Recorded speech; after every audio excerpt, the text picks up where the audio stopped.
schematic ng gagawin nating battery charger. So ito yung DIY battery charger na gagawin ko. So ito yung transformer, 2 ampere lang to. Tapos meron akong bridge rectifier, filter capacitor, tsaka indicator. Then fuse, naglagay ako ng fuse. So dito magagaling yung AC input sa primary ng transformer. Ito ay 220 volts. So lalabas siya dito sa transformer, naka-step down siya, 12 volts AC na lang siya. So ito yung gagamitin dito sa bridge rectifier. Ito naman yung bridge rectifier. So ang bridge rectifier, ito yung magko-convert ng AC to DC. So 4 na diode, naka-bridge yung connection niya. So instead na gagamit ako ng 4 na diode, so ito yung ginamit ko. Naka-package na siya na bridge rectifier. So 20 ampere yung capacity niya. So ito yung dalawang gitna, dito yung AC input na galing sa transformer. So ito yung dalawang to. So dito natin i-connect yan.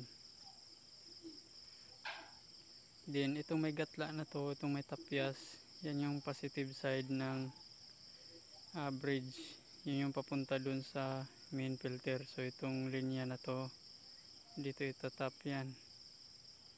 Then ito naman yung negative ng bridge. So itong side naman na to, so dito nakatap yan, papunta na dito sa main filter. So ito yung main filter capacitor, 25 volts by 3300 microfarad. So ito naman ang fuse, 3 ampere. So tinasan ko siya ng konti kasi ito 2 ampere tong transformer. So ginawa kong 3 ampere to para hindi siya sasabog.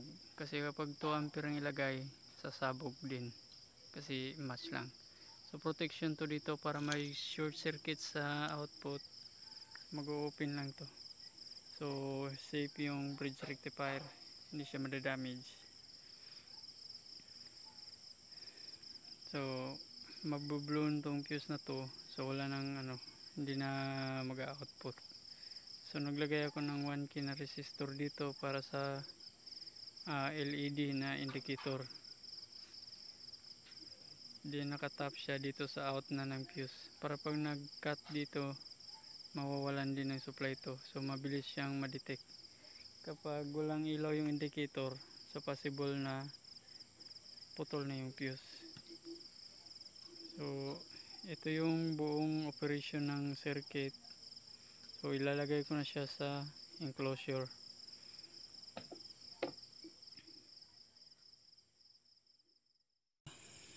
Ito, nakakita ako ng enclosure. So lumang PSU, power supply unit ng computer. So ito yung gagamitin kong enclosure para sa ginawa kong charger. So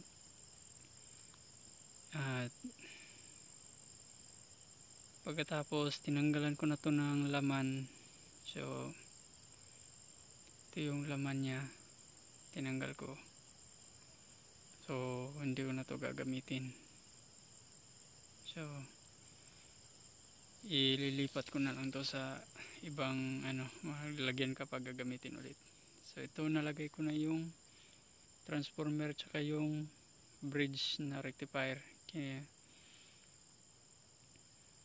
So ito naman yung indicator LED.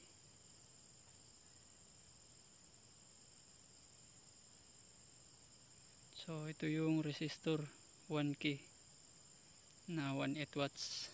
So mahirap mag-focus yung camera ko, pero 1K to. Ang color ko nito ay brown, black, red. So dalawang screw para sa sa dito sa switch. Ang ginamit kong switch ay switch ng TV. So yung mga DIY kasi na to, hindi ko binili, puro mga pulot-pulot yung pisang gamit ko. So ito naman yung filter capacitor na gagamitin ko, 3300 microfarad by 25 volts. So yan, 25 by 3300 UF. So ito yung pinaka filter, ito yung magsasala ng ripple ng output ng bridge rectifier. So ito yung bridge, kinabit ko dito mismo sa kaha, para ito na rin yung pinaka heatsink nya, para pag nag-init, so may tatakbuhan yung init. So dalawang banana socket, so isa wire na may terminal lag. So ito yung positive tsaka negative na wire papuntang terminal. Ito i-clip ko na yung terminal lag para humigpit.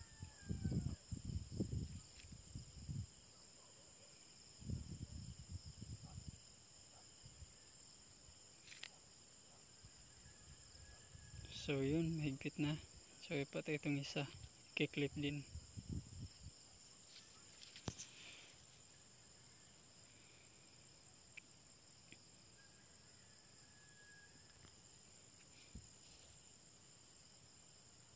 So pagkatapos maklip ay ito kakabit na natin. So unang ikakabit ko ay yung output ng transformer, yung dalawang wire nya dito sa gitna ng bridge. So babalatan ko muna para matanggal yung insulation ng magnetic wire. So itong dalawang wire na to ay nakalagay ito sa gitnang bahagi ng bridge rectifier. So yun yung AC input ng bridge rectifier. So dito to nakalagay. Kahit magbaliktad tong dalawang to, wala namang problema kasi alternating current pa to eh. Ito yung output ng transformer. So hinangan ko muna yung mga terminal para mabilis dumikit.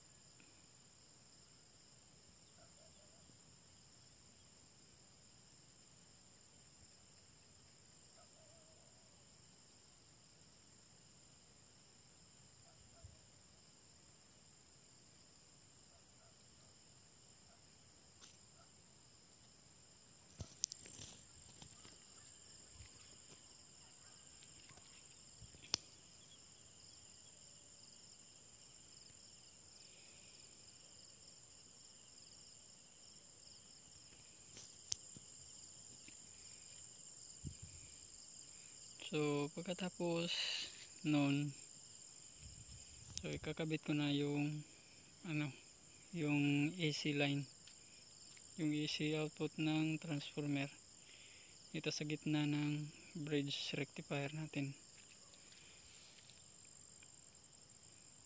So itong dalawang to.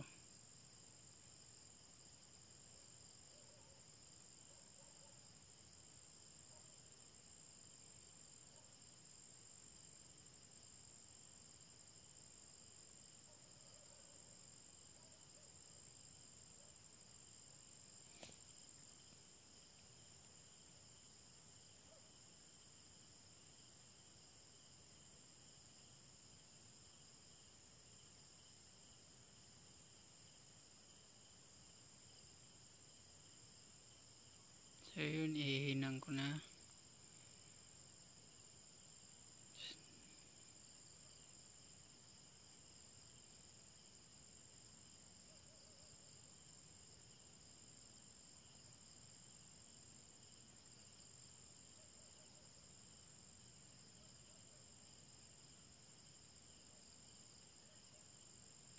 Natakpan pala yung hininang ko. Hirap talaga pag walang kasama nagbibideo.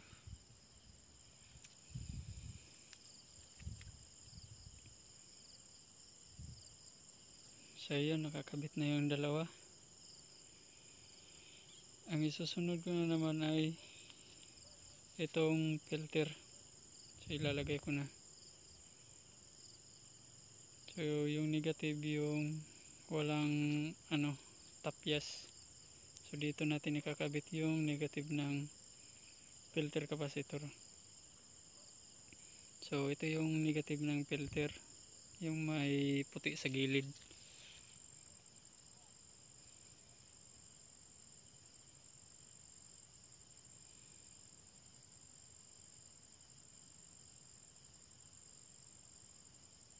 So ito yung negative niya. Yan. So ito yung ikakabit natin dito. Ito yung negative output ng bridge rectifier. Ayan, may nakalagay yung negative sign. So hindi nga lang makafocus yung camera. So meron yung indicator dyan na negative. Sa kabila naman ay positive. Gaya nung nakikita nyo kanina dun sa schematic na ginawa ko. So ito ay kakabit ko na yung filter capacitor nya.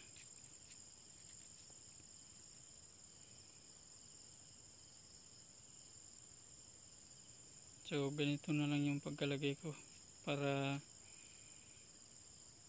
hindi na mahirap ikabit. Hinang lang ito dito sa bridge diretso.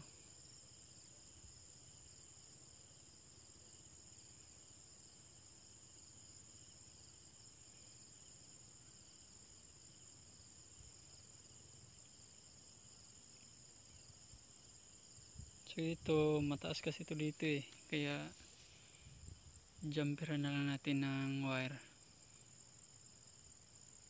para umabot yung paa nya.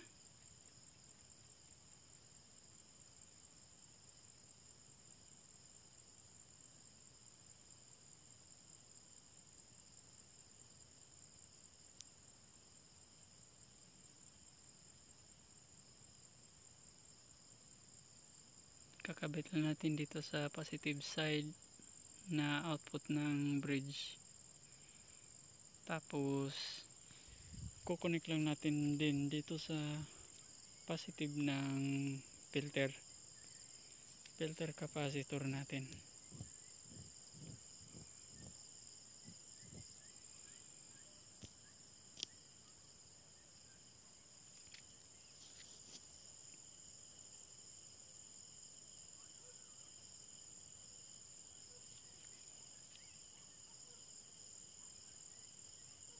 So yun, okay na.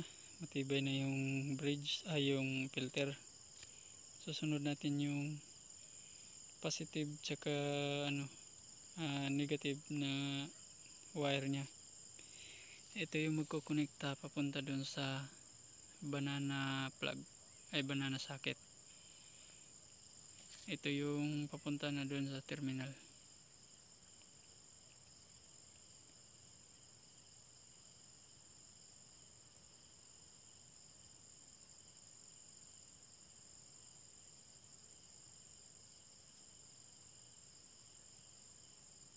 So yan, nahinang na yung positive tsaka negative side. Susunod naman ay itong kaha. So ito yung kaha, may mga butas-butas na to So ito yung, dito ko lagay yung positive tsaka dito yung negative. So dito yung indicator tsaka dito yung switch. So unahin natin nilagay yung switch nya.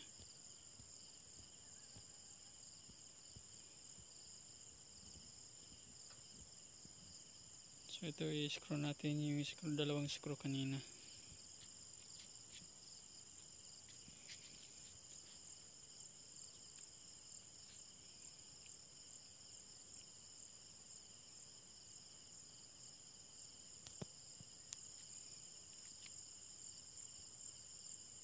So lagay naman natin yung banana socket.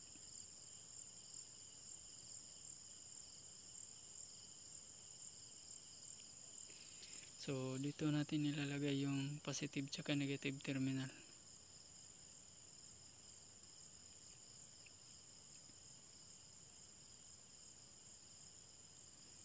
Sunod naman ay yung indicator. So gagawin natin yung indicator.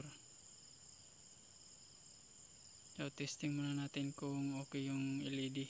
Baka naman pundi. Minsan kasi ganito ang nabibili ko kahit bago, pundi naman. So ayan, okay naman siya.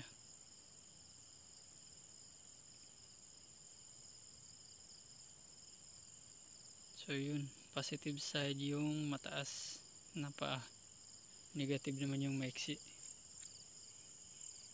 Baliktad kasi yung ano ng tester na Sunway. So dito ko ilalagay ang resistor sa positive. So kapag naglalagay kasi ako ng mga ganito resistor ng LED, nakasanayan ko na sa positive.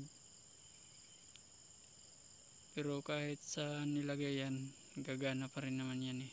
So yun baga, kung baga yun lang yung nakasanayan ko na lagi kong nilalagay sa positive side. Ito lalagyan lang natin ng wire para umabot siya dun sa terminal. Tapos lalagyan na rin natin to ng insulation para iwas short kapag nagdikit.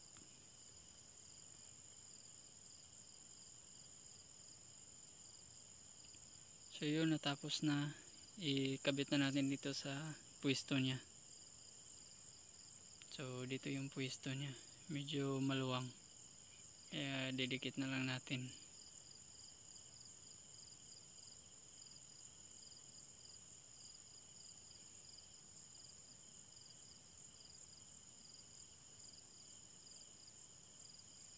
So ito, puputulin ko yung positive terminal niya kasi dito ko ilalagay yung fuse, ay yung fuse holder pala.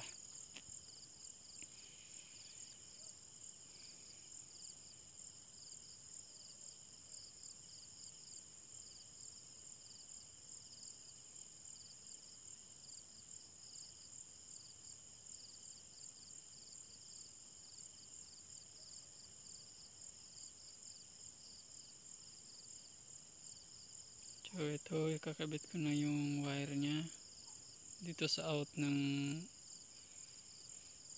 ito yung pinaka out ng fuse, yung papunta na dun sa terminal,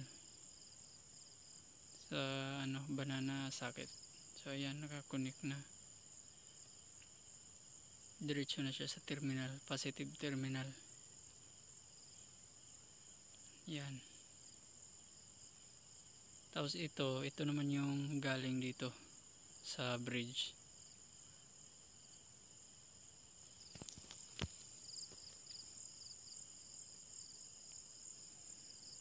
Ayun, nakakapit na din.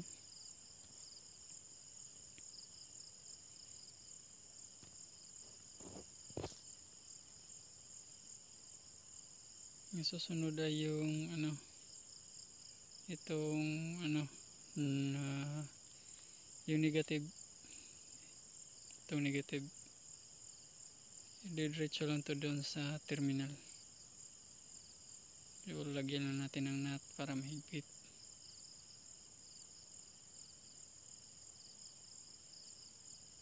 So susunod ay itong indicator. So parallel lang to dito sa terminal positive tsaka negative.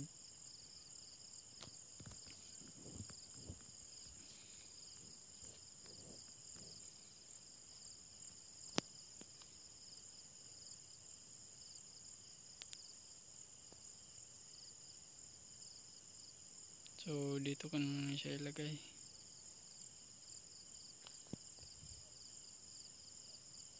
Yung negative ng LED.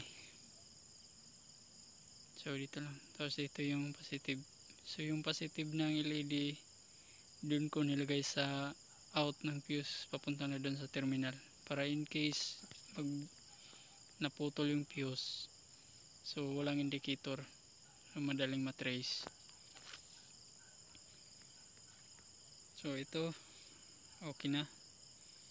Ikabit ko naman yung ano, yung AC cord nya papunta dun sa switch, then sa input ng transformer para kompleto na.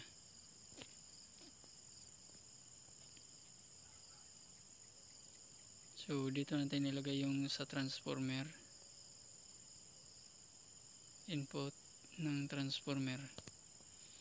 Tapos itong wire na to, dito natin nilagay yung AC cord o yung plug para sa isasaksak na sa outlet.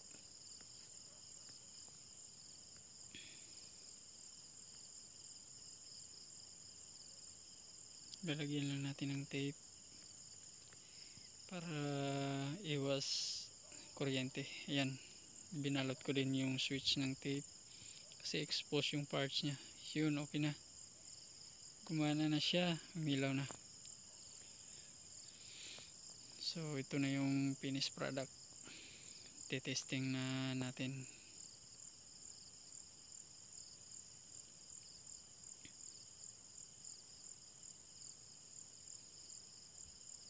So ito yung negative terminal, ito yung positive terminal, din yung indicator nya. Ito yung fuse, tsaka yung on off switch. So ito ay lagayan to ng voltmeter. So dati kasi may voltmeter to kasi ginawa ko tong na variable power supply, yung wala pa akong ganito. So ito yung voltmeter nya, nilipat ko dito. So ito yung voltmeter na nakalagay dati dun, dito. Ginamit ko kasi itong nung wala pa ako noon, ginamit ko tong variable power supply to. So kinuha ko yung 12 volts, 5 volts, saka yung 3.3 volts. So kaya may mga butas-butas yan. Nung nakagawa na ako noon, hindi ko na ginamit. At ngayon, tinanggal ko na lang yung laman niya. Kasi pinalit ko tong charger. So ito iti-testing ko na. Switch on. So yun, umilaw yung indicator niya. Yan, maliwanag. So iti-testing ko na naman yung output niya, kung ilang volts. Kasi tumaas na to 12 volts AC lang yung input nito. Pagdating ng nito, tataas to kasi naka full wave bridge filtered. So ayun, meron siyang 14.65 volts. Tumaas na siya. Dahil yan dun sa multiply na 1.414 sa full wave bridge. So ito yung i-charge kong battery. So 11.2 na lang siya. Low bat na to. Ito ay lithium ion battery na DIY ko rin, na power bank 12 volts. So low bat na to. Ginamit ko kasi ito sa inverter. So ito yung input niya, ay output ng charger natin. So tumaas siya, naging 15 volts. Ngayon subukan kong ikabit yung charger. So ito yung nilagyan ko na to ng alligator clip. Ito yung negative nya,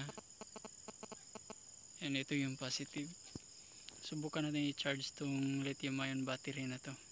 Titingnan natin kung mag-charge yung charger natin.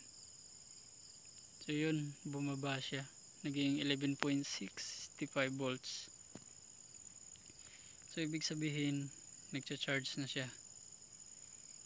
Ngayon titingnan naman natin yung current na dumadaloy. So ilan yung binigay ng transformer natin. Set natin sa ammeter.